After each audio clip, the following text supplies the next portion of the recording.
Olá, sejam muito bem-vindos todos os nossos ouvintes da IBC Fortaleza, de outras partes da cidade, do Brasil. Esse aqui é o IBC Cast, o podcast da IBC, em que a gente discute a palavra de Deus, hoje mais Bíblia, né? Em que a gente se aproxima para entender o que é que a Bíblia tem a nos dizer sobre os mais diversos temas. Eu sou o Daniel e hoje nós temos um convidado muito especial para falar sobre um tema bem polêmico, que é a unidade no corpo de Cristo, né? Será que determinadas situações de divergência, de conflito, são simplesmente isso, uma parte da diversidade do corpo? Ou será que elas constituem uma heresia, algo que a gente precisa combater, discutir? Para falar sobre isso, o nosso convidado muito especial, que é o nosso pastor Armando. Tudo bom, pastor? Valeu, Daniel. Prazer estar com você, com os que nos veem e ouvem, né, por esse podcast. Então, nós estamos aí para conversar sobre unidade. Aliás, quando a gente fala de unidade, nem parece que tem nada polêmico, né?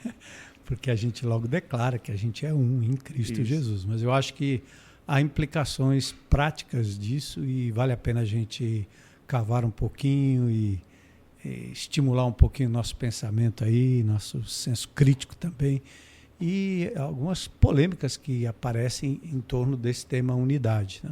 Isso, quando eu penso em polêmica sobre isso, a primeira coisa que eu lembro é que não era para ser polêmico, né? Porque a Bíblia fala o tempo todo que nós somos corpo, mas hoje em dia a igreja se encontra tão dividida que às vezes a gente nem precisa que venha de fora, né? A gente tem um conflito entre nós mesmos, dentro da mesma igreja ou entre as igrejas cristãs. E aí, assim, a primeira coisa que eu queria perguntar, pastor, é como é que a gente consegue entender se uma divergência entre o membro e a liderança da igreja, entre aquilo que a igreja prega, confissão de fé, até que ponto essas divergências são saudáveis ou elas são uma heresia, né? E para isso eu queria saber primeiro o que é uma heresia, né? Interessante, tá? Começamos bem. Eu queria, talvez, para fundamentar tudo isso, dizer que unidade não é algo que a gente constrói, é algo feito, é algo que é realmente produzido pela ação de Deus em nós. Ele nos colocou para dentro de uma família. É como se a gente tivesse sido jogado dentro de um pote e, amigo, não tem opção. Nós temos o mesmo Deus, o mesmo Espírito, o mesmo Senhor. Então, eu acho que o grande apelo do apóstolo Paulo para todos nós, que está descrito aqui em Efésios, no capítulo 4, é que nós devemos, no verso 3, né, preservar. Então, nós temos que nos esforçar para manter, preservar, algumas traduções dizem guardar a unidade do Espírito num vínculo pacífico, né, sendo a paz esse vínculo. Então, há um apelo veemente do apóstolo Paulo. Aliás, ele usa 3 capítulos de Efésios explicando a fundamentação, qual foi o custo real dessa junção de pessoas, né, desse aglomerado de pessoas, o que ele teve que fazer para nos tirar de vários lugares, nos jogar num só lugar, num só corpo, num só pote. E agora ele está dizendo, não bagunça não, preserve o que eu fiz, certo? Custe o que custar, preserve o que eu fiz. É um só povo de várias culturas, de todos os povos, né? Exato. Aí, meu amigo, não é um pote de uva, é um pote de tudo quanto é... Salada de fruta. É, né? Salada de fruta, né? Ele disse, agora então vocês preservem. E aí ele dá a dica do vínculo, da paz, da ideia do amor, né? Que é essa liga, é a única liga capaz de nos manter juntos. E, obviamente, reconhecendo o teor da natureza humana, né, porque somos diferentes, porque temos diferenças, porque pensamos diferente, porque temos percepções diferentes sobre a vida, e inclusive sobre aquilo que nos é ensinado. Então, estas percepções, elas são, vamos dizer assim, os gatilhos que vão provocando na unidade as fissuras, né? Vai tensionando e vai criando tensão e provocando a desunidade ou a desunião. E eu acho que é isso que o apóstolo Paulo tanto fala nas suas epístolas. Aí você mencionou uma coisa importante, que é óbvio que nós estamos todos no mesmo corpo e temos opiniões diferentes sobre uma série de coisas. Pensamos diferente, temos opiniões diferentes. Mas aí existe um termo que você usou muito bem aí, que é o termo heresia, a ideia de heresia.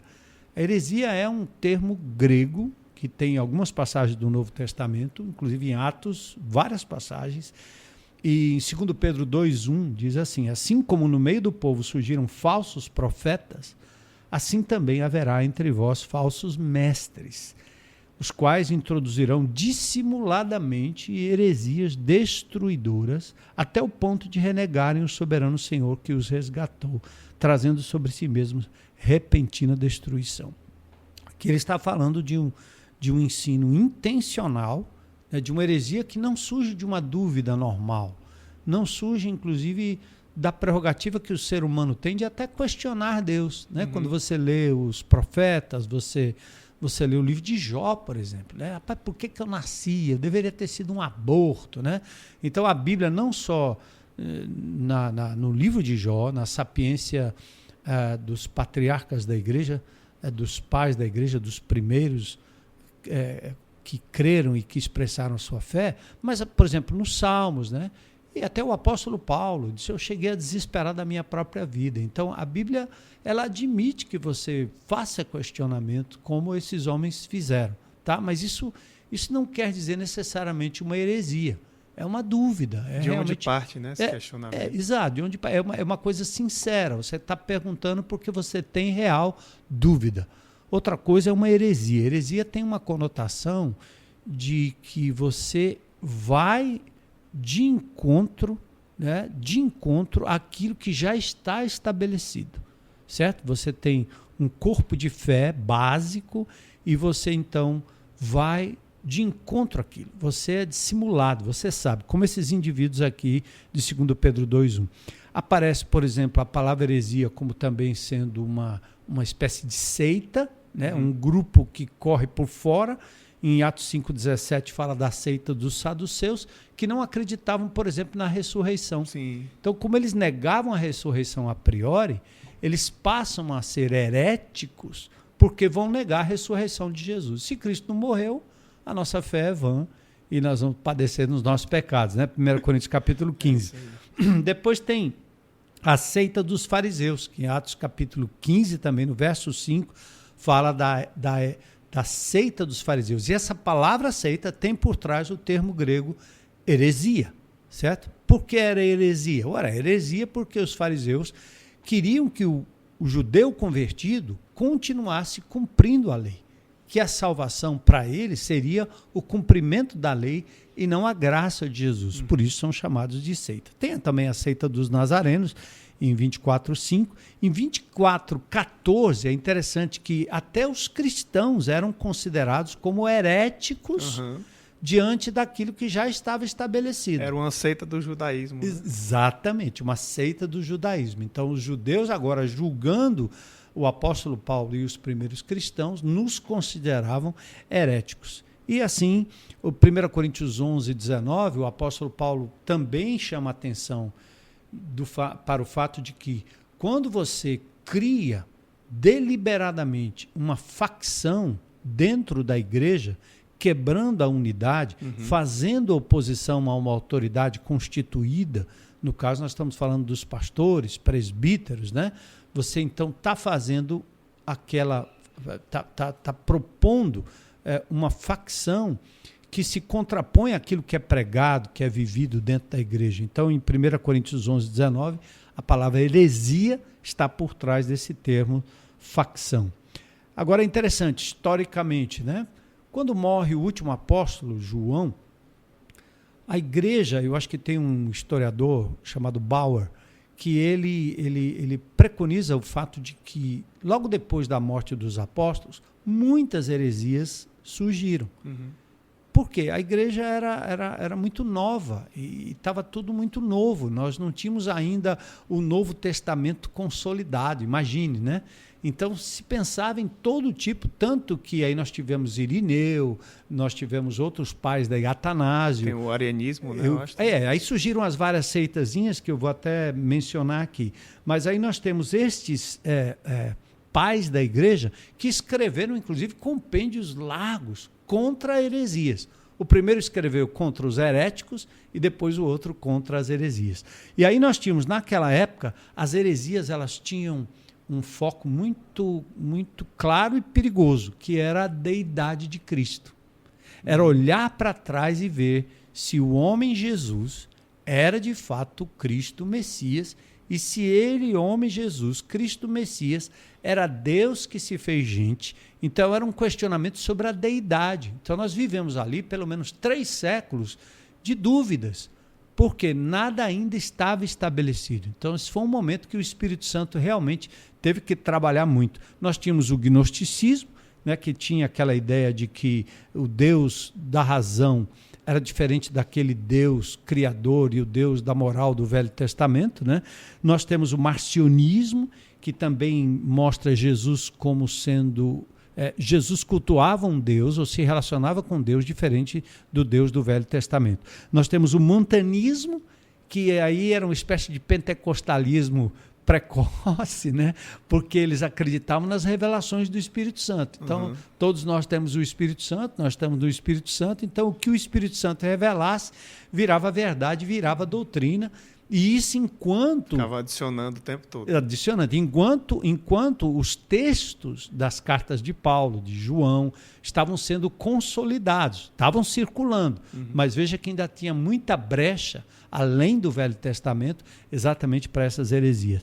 Tem o chamado adocionismo, que negava que Jesus não seria o Filho de Deus, né? Mas diziam que ele foi adotado no momento do batismo, da crucificação e da ressurreição. O docetismo, que era a espécie de... Isso aí eu menciono muito isso, às vezes, no culto, que o docetismo é aquela ideia de que o que vale é o Espírito. Então, Jesus era um Espírito tão puro que ele não poderia ter encarnado. Então, a encarnação de Jesus era uma ficção. Tem uma heresia medieval que é dos cátaros, né? Que tinha uma ideia parecida. Eles eram contra a carne a todo custo, então eles achavam que tinham que destruir, chegavam alguns até a cometer suicídio, né? Exatamente, automutilação e etc, né? Então, aí, como é que a ortodoxia foi se consolidando em cima desses posicionamentos que a gente hoje sabe são heresias, certo? Sim. Mas surgiram no momento em que a igreja ainda infante, ainda nos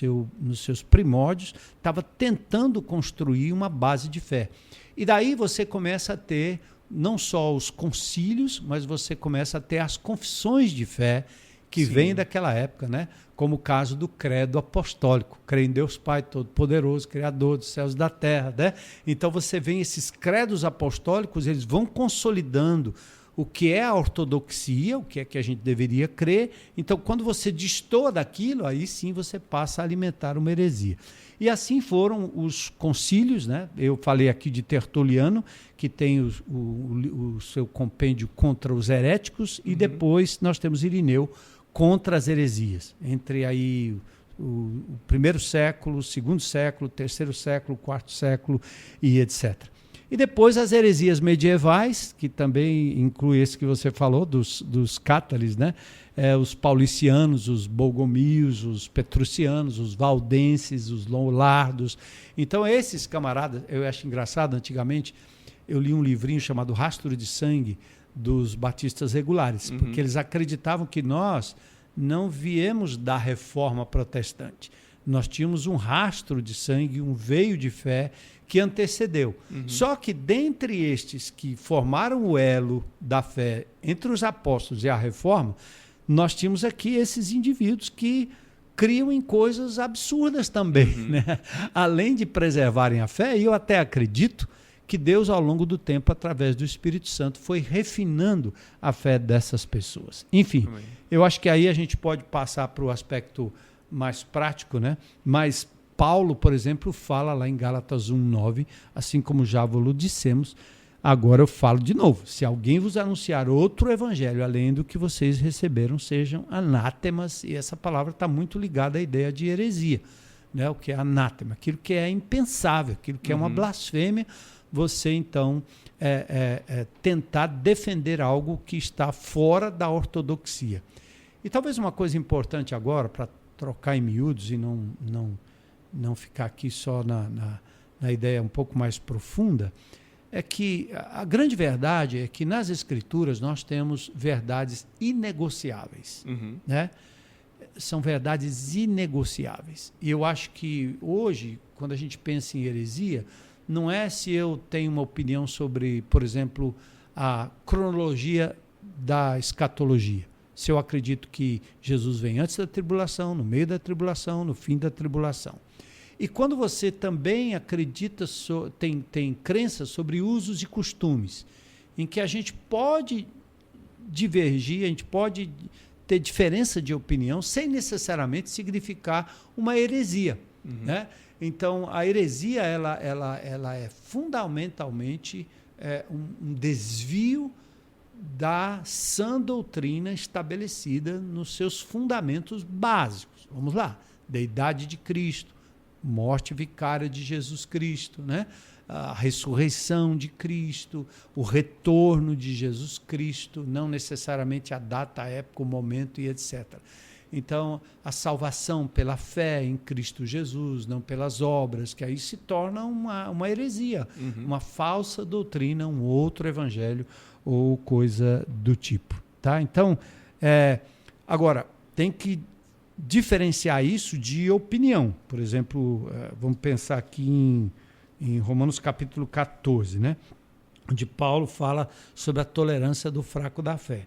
Ele diz, quanto ao que é fraco na fé, recebei-o, mas não para condená-lo em questões discutíveis. Então, Paulo admite que há questões discutíveis. Um crê que tudo se pode comer e outro que é fraco come só legumes. Eu acho que eu sou fraco, eu gosto de comer verdura e legumes, né? Mas o que é que está acontecendo aqui? A carne que se consumia era sacrificada aos ídolos, como a galinha na encruzilhada, né? Como ou não como? Porque foi dedicada a um Exu aí, a um santo desse aí. Então, o indivíduo é como a bebida, né? O camarada que teve problema com bebida, ele diz, abstemia, ou ser um abstêmio é a melhor coisa. O outro não, ele acha que ele pode tomar uma dose controlada, ele vai tomar 1 copo, 2 copos, 3 copos, ele está controlado, ele vai parar ali, está tudo bem. O apóstolo Paulo coloca essas coisas dentro desse rol de opinião. O que come não despreze o que não come, e o que não come não julgue o que come, pois Deus o recebeu por seu. Quem és tu que julgas o servo alheio? Né? Para o seu próprio Senhor ele está em pé ou cai, e estará firme, pois poderoso é Deus para o firmar. Um faz diferença entre um dia e outro dia, né?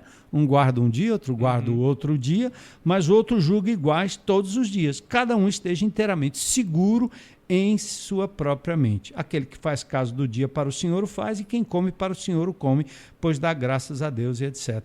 E aí o apóstolo Paulo, então, dando a orientação de que é uma questão de opinião própria, pessoal. Você tanto não deve julgar o outro, quanto ele não admite que você seja julgado pela congregação. Então é a diferença entre heresia e uma opinião, um conselho que você dá e o camarada segue se quer. Né?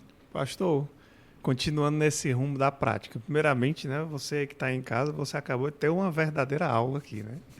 E aí, então eu entendi assim que, como o senhor falou antes, o corpo de fé, né? Nós temos um corpo de fé fundamental, que é aquilo que é inegociável, né, para nós. Sim.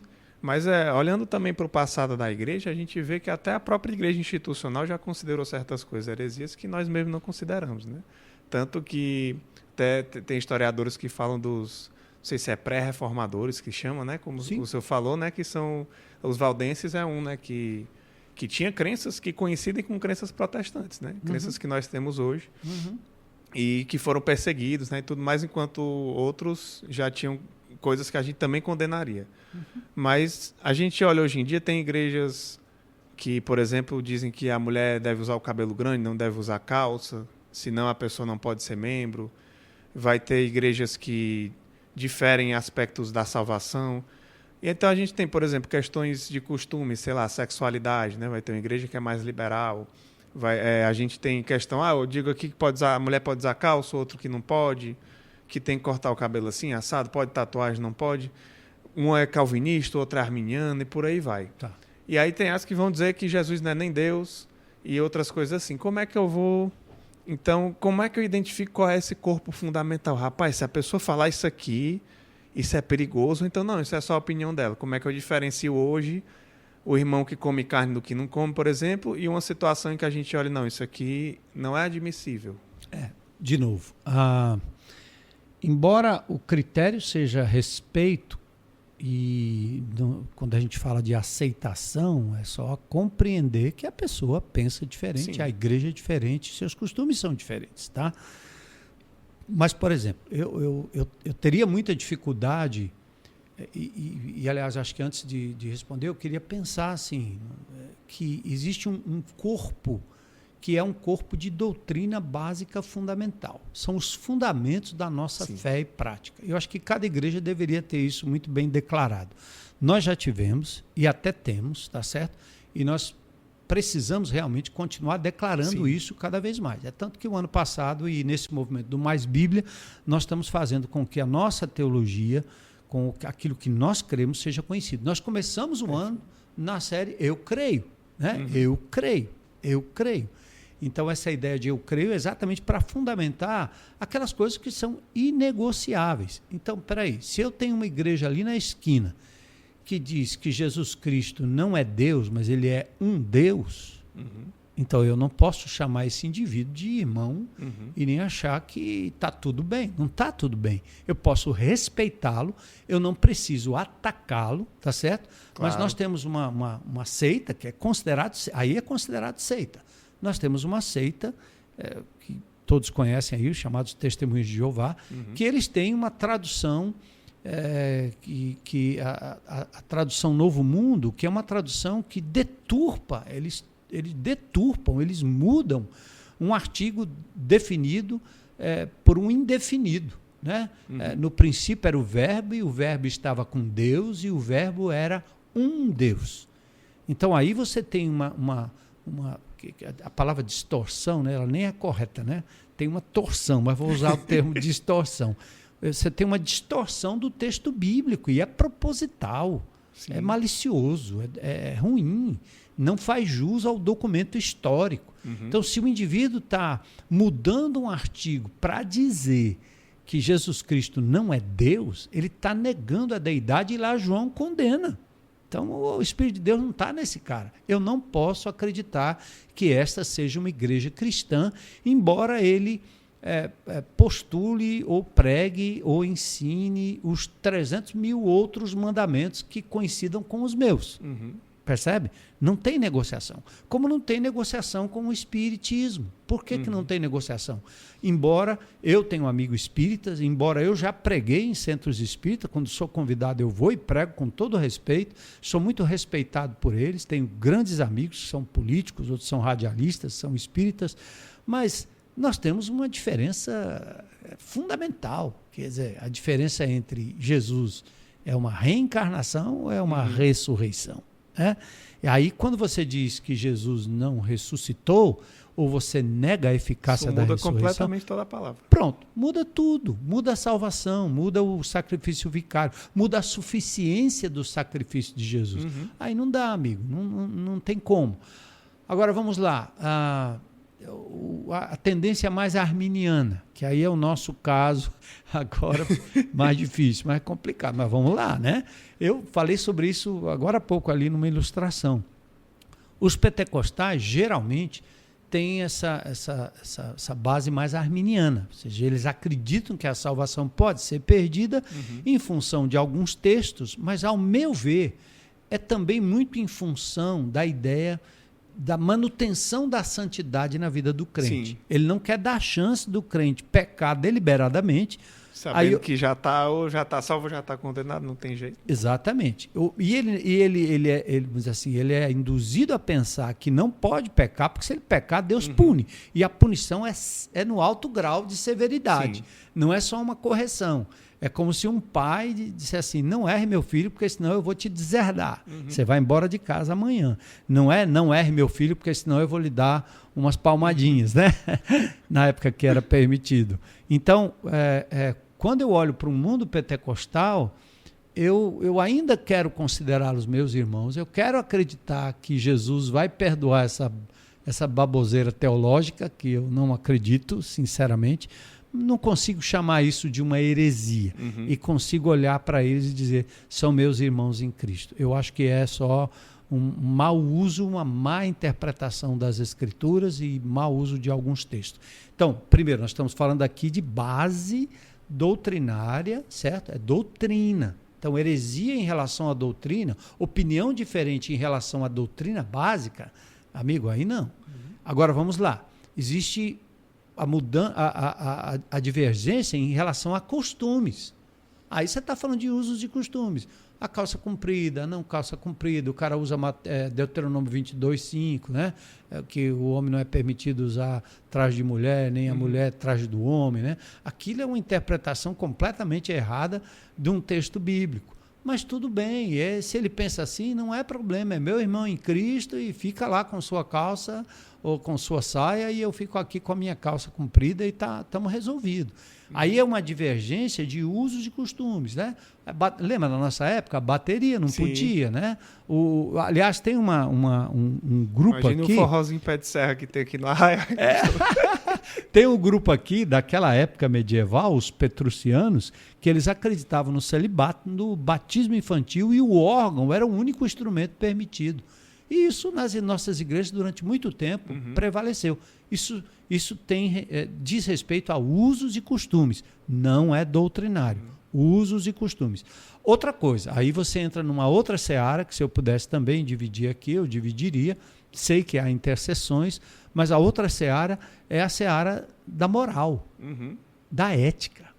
Aí, amigo, aí é complicado. Eu ia só lançar logo aqui, então... que é justamente isso. Eu ia dizer, por exemplo, né, pastor, a gente tem o nosso credo apostólico, né, a gente tem ali o básico do que determina a salvação, né, que nós cremos que até tem lá no Didaquê, né, que é lá das origens, lá dos apóstolos, né, da igreja primitiva. Que, se a gente pudesse resumir, acho que seria mais ou menos que Jesus Cristo é Deus, que se tornou homem, veio ao mundo, né, sofreu tentações, mas não caiu, morreu morte de cruz, carregando nossos pecados, ressuscitou ao terceiro dia e, através disso, oferece salvação a todo aquele que crê. Então, vamos supor que eu creio em tudo isso, chego aqui na IBC, me batizo, enfim, digo, eu creio em tudo isso, que Jesus ressuscitou dos mortos pelos meus pecados e sou perdoado e tudo. Mas eu digo que, por exemplo, sexo antes do casamento não é pecado, é normal. Isso é uma coisa da moral antiga e tal. O que a gente faz com a pessoa que chega, por exemplo, é uma questão de moral, que é um pecado na Bíblia, mas não faz parte do fundamento que nos torna salvos. Pronto. Lembra que eu estou dividindo aqui em 3 departamentos, 3 círculos. O círculo da doutrina fundamental, que tem a ver com o didaquê, certo? Estou falando de usos e costumes, se são gostos, pode, não pode, isso aqui pode, isso aqui não pode, isso aqui pode, isso aqui não pode. Aí eu estou falando de questões morais. Aí nós estamos falando de fornicação, estamos falando de adultério, né? Questões de casamento, recasamento, tem uma série de coisas aqui. Então, esse caso em particular do indivíduo que acha que pode praticar sexo antes do casamento, para mim ele viola um princípio muito, muito basilar das Escrituras. Isso aí vai para todo canto. A virgindade, né, até o casamento é um postulado bíblico. Está no exemplo de Maria com José. Ele se espantou quando ela apareceu grávida e disse, agora, eu vou ter que deixá-la, porque não era normal. Aliás, o casamento nas Escrituras, o camarada passava 1 ano noivo sem tocar na noiva, para depois, na noite de núpcias, ter aquele momento especial. E esse une-se a sua mulher e torna os dois uma só carne, não é um enfeite, é uma relação íntima que consolida o casamento e assim por diante. Então, nesse caso, o indivíduo batizado e que faz parte da igreja, que crê na salvação em Cristo Jesus, ele precisa ser confrontado com a verdade, dado a ele a oportunidade de rever o seu conceito, de deixar o seu costume, e obviamente que um deixa com 1 semana, deixa com 2, deixa com 3, deixa imediatamente, né? Mas essa é a nossa orientação. E caso o indivíduo persista naquela prática, aí viria então a disciplina bíblica de Mateus 18. Você vai lá, confronta, vai lá, o cara não quis resolver, vai lá e vamos levar para a igreja. E a igreja vai ter que decidir a exclusão dele. A grande verdade é que hoje está muito mais aconselhável o indivíduo buscar uma congregação onde ele encontre guarida para esse tipo de crença. Por exemplo, o homossexualismo, né? O indivíduo, a gente acolhe o homossexual. A gente acolhe a pessoa que tem preferência sexual diferente daquilo que seria o padrão bíblico, tá? Padrão de Gênesis, macho e fêmea, homem e mulher, para a procriação, né? E a homossexualidade não é uma novidade, é uma coisa que existe já há muito tempo e há muitos anos, e tem na Bíblia, na Palavra de Deus, textos muito claros falando que essa não é uma opção para quem quer seguir o Evangelho de Jesus. Mas há pessoas que ou não estão dispostas a fazer, por exemplo, um voto do tipo eunuco, né? Porque às vezes o indivíduo pode dizer, rapaz, eu tenho atração por pessoa do mesmo sexo, mas sabendo que isso é uma violação de um princípio bíblico fundamental que está aqui no bojo da moral, então eu opto por me manter sem sexo. Sim. Como se fosse uma freira, um padre, é o celibato Sim. forçado, é o eunuco por opção, certo? Mas aí eu não aguento, não quero, não acho que está legal, que não é isso. Meu amigo, então você tem que procurar uma outra comunidade que vai acolher, e existe, né? Vou considerar que isso, o cara perdeu a salvação? Para mim, não. Vou considerar que ele vai para o inferno? Para mim, não. Mas eu vou considerar que ele resolveu manter a sua postura violando princípios bíblicos. Nós tivemos um caso ontem que nas perguntas do podcast lá do pessoal da faculdade lá do Maciço de Baturité, né? Do pastor Edilson, que alguém perguntou sobre o ministério da mulher na igreja. Então, eu fui muito claro quanto a isso. A Igreja Batista Central de Fortaleza não crê que a mulher, primeiro, nós cremos que a mulher não é diferente ontologicamente do homem, que ela tem a mesma importância diante de Deus, o mesmo acesso à salvação em Cristo Jesus, contudo, existe uma hierarquia funcional, certo? E essa hierarquia funcional é como você, sendo mulher, se submete a um homem que é o dono da empresa, ou como homem você se submete a mulher como dona da empresa. Então, tanto a família quanto a igreja, nós temos os mesmos padrões de autoridade. 1 Coríntios capítulo 11, mostrando inclusive que Deus é o cabeça de Cristo, Cristo é o cabeça do homem, o homem é a cabeça da mulher. Se o homem, sendo cabeça da mulher, fosse superior ontologicamente à mulher, Deus seria ontologicamente superior a Jesus. E não é o caso, né? Eles são um. Sim. Né? Então, esse é um outro princípio. Outra coisa, quando Paulo fala sobre essa relação, ele sempre volta para Gênesis. Ele diz, no princípio, não foi assim. E não é permitido que a mulher exerça autoridade sobre o elemento masculino no que diz respeito ao ensino, à exortação, à palavra de Deus. É como Deus dissesse, não entra aí não, porque existe aí uma hierarquia funcional e isso vai ter que ser preservado, como era em 1 Coríntios 11, em todo aquele descritivo até, falando sobre véu, aquela história toda, que é ressalvado o uso e costume do véu, porque Paulo diz, nós não temos esse costume, vocês estão brigando por uma coisa que nem nós, nem as igrejas de Deus têm esse costume que vocês estão querendo bater aí. Então, o princípio de autoridade virou uma questão de usos e costumes, né? Então, aqui na IBC, eu tenho pessoas aqui que provavelmente pensam diferente de mim nesse aspecto. Sim. Sendo líder, o que a pessoa faz? Ela entende meu posicionamento, demonstra que pensa diferente, mas ela se submete. Sim. Então, a ideia a submissão significa que você não vai ensinar isso e nem vai contraditar a liderança, embora você tenha o direito de pensar que a dona Maria, sua esposa, deveria ser pastriz ou pastora ou coisa parecida, né? Então, isso já aconteceu na IBC e certamente existem esses casos aí também. Então, eu estou entendendo, eu achei muito legal essa divisão que o senhor fez, porque vê se o meu raciocínio faz sentido. Eu vejo que existe a doutrina fundamental, essa diz respeito à salvação. E quando tem alguém maliciosamente, né, impondo algo que vai contra essa ortodoxia, essa doutrina básica, que é aquilo que eu falei do credo, né, e tal. Então, isso seria uma heresia, algo que é muito danoso para a igreja, que precisa ser cuidado, tratado.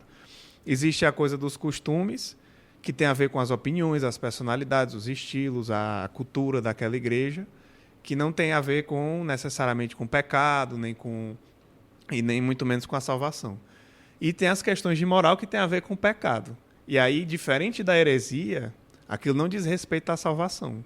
Mas pode ser que um irmão divirja na moral e através do ato dele pecaminoso, ele seja não um herege, mas um irmão em pecado. Né?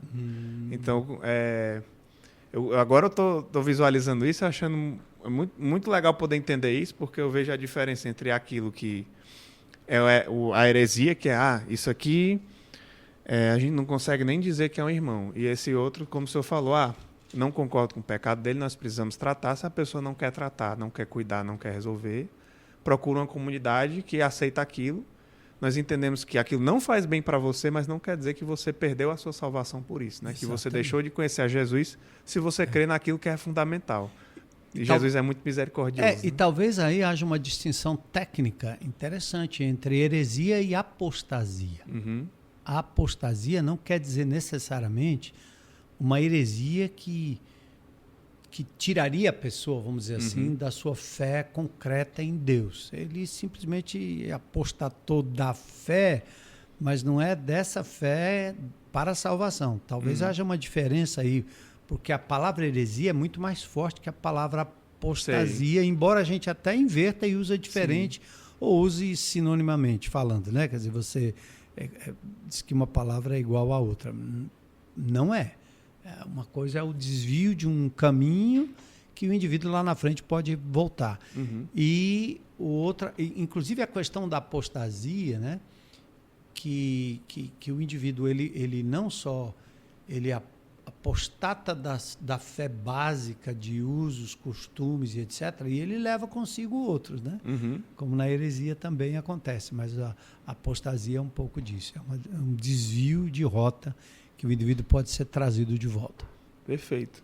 Pastor, eu queria encerrar com uma pergunta, então, para a gente olhar para o que a gente tem feito para o nosso futuro.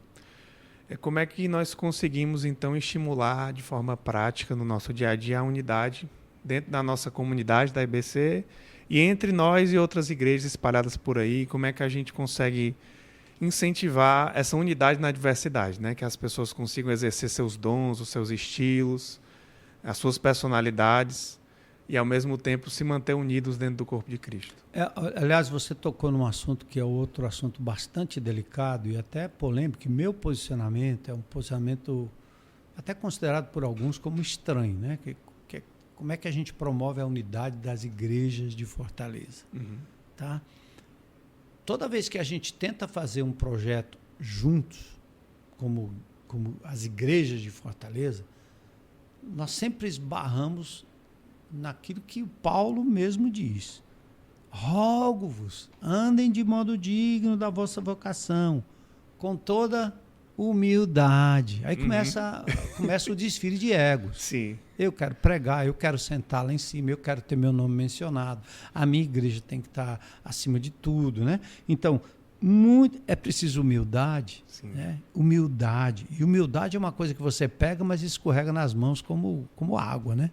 Com você certeza. Tem, quando diz que tem, não tem mais. Eu sempre digo, até o ato de parecer humilde me tira a humildade, né? Porque eu quero usar a humildade para promover a minha arrogância. Então, mas é verdade. Mas para se manter essa unidade entre as igrejas de uma cidade não é fácil. Primeiro, é preciso muito respeito. Respeito pelos pastores, respeito das igrejas maiores pelas igrejas menores. Às vezes tenta até tomar membro das outras, né? Sim, não, isso que acontece. Isso acontece aqui na cidade, em todas as cidades. Meu amigo, eu ouvi dizer que teve uma igreja nos Estados Unidos, que veio aí do centro do Brasil, e que na sua inauguração lá nos Estados Unidos, para captar membros de outras igrejas, eles fizeram uma rifa de um Camaro. Meu Deus. Então teve a rifa de um Camaro, aí lotou de pessoas na inauguração, porque era o dia D onde... Mas sai completamente do propósito. Mas é isso aí, né? E vamos trazer membros de outras igrejas. Então, às vezes você promove uma conferência e o seu intuito é exatamente, você traz um cantor famoso. Sim. E o cantor famoso vem naquele dia e você divulga para todo mundo, né? porque naquele dia você vai conseguir subtrair gente de outras comunidades. E até igrejas que são construídas em cima de membros de outras igrejas. Aí o cara não começa do zero, ele não consegue. Porque uma coisa é você ter um ou outro de uma outra igreja que eventualmente, num futuro, venha e faça parte desse corpo. Outra coisa é você montar em cima de membros de outras igrejas, sem a essência pastoral, Sim. sem que isso tenha sido uma deliberação, né? Sem que sejam enviados. Enviados, né? Nós perdemos essa noção das cartas de transferência, né? Que tinha muito no Novo Testamento e hoje não temos mais. Então, essa unidade que a gente às vezes fala, era meio fictícia, é muito difícil de acontecer em termos da igreja como um todo.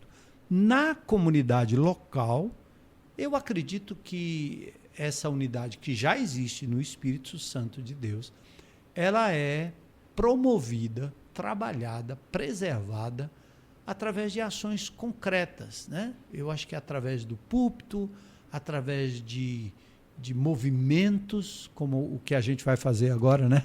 O Juntos. O Juntos, né? O Juntos junta, o Junto traz para perto, né? Então, nós estamos sendo desafiados nesses últimos dias a termos uma visão comum dessa unidade. Qual é a visão comum? Gente, nós temos um só Deus, um só Pai, um só Cristo, um só Espírito, né? Amém. Então, você, através da pregação da palavra, do anúncio da palavra, do ensino da palavra, você tira os olhos de circunstâncias e de pessoas e coloca lá no alvo, que é Ele, e nele a gente se encontra, certo?